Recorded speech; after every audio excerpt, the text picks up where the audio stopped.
Halo semua, Assalamualaikum warahmatullahi wabarakatuh. Perkenalkan, nama saya Nadia Asanti, biasa dipanggil Nabil, dengan NIM 251030046 dari Rombel 2 Angkatan 2025. Di sini saya akan menyelesaikan tugas, yaitu tentang apa itu komunikasi.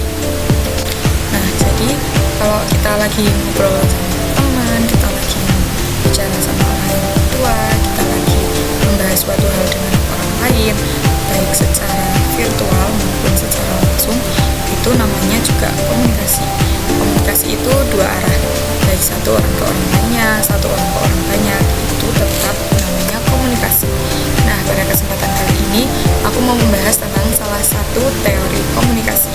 Sebelum masuk ke teori komunikasi, ada yang udah tahu nggak sih apa itu komunikasi?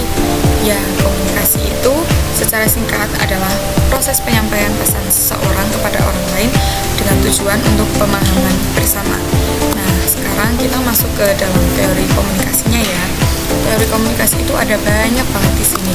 Tapi jangan berpikiran kalau ngapain sih ada teori komunikasi, itu kan jadi ribet.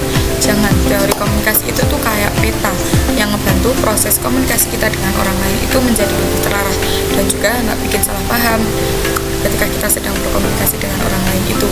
Bayangin aja, komunikasi itu kayak model baju, dimana kalau kita pakai baju tersebut kita jadi paham model apa dan gaya apa, pola apa yang ada di dalam baju tersebut. Oh iya, di lain sisi tidak hanya ada teori tapi juga ada tradisi. Nah, kalian paham gak sih apa itu teori dan tradisi? Teori dan tradisi adalah dua hal yang berbeda, walaupun pada kenyataannya itu kayak mirip ya. Nah, teori itu lebih spesifik, sedangkan tradisi itu kayak gaya dari sesuatu hal. Teori itu bisa banyak banget, sedangkan tradisi itu filosofis. Tapi dari semua tradisi dan teori yang ada di dalam komunikasi, tidak ada yang paling benar. Semua memiliki sudut pandang dan pemikiran masing-masing, makanya bisa disebut teori dan tradisi.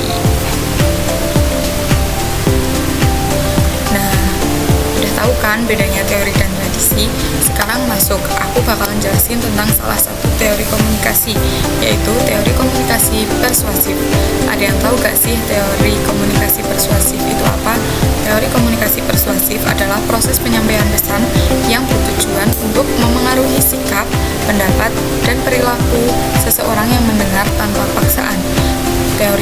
Di dalam teori komunikasi persuasif tidak hanya memberikan informasi, tetapi juga mengajak komunikan menerima dan menyetujui apa yang disampaikan oleh komunikator dalam komunikasi tersebut. Teori yang ada di dalam teori komunikasi persuasif ini pun ada banyak. Ada teori retorika, teori dinamisasi kognitif, dan teori AIDDA. Nah, sekarang masuk ke dalam contoh teori komunikasi persuasif ya. Contohnya itu adalah ketika seorang influencer memposting sebuah produk skincare di dalam akun media sosial miliknya. Itu juga namanya komunikasi. Secara tidak langsung, influencer tersebut mengajak kita sebagai komunikan atau pendengar dari video tersebut untuk membeli produk dari yang ia iklankan di dalam media sosial tersebut, tapi dengan tanpa paksaan, dengan iklan, dengan cara mengajak kita. Itu adalah salah satu contoh dari teori komunikasi persuasif.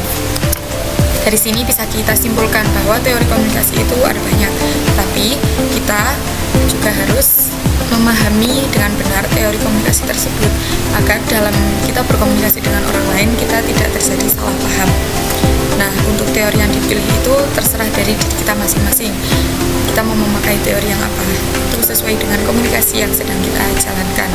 Mungkin cukup sekian dari saya, kurang lebihnya mohon maaf.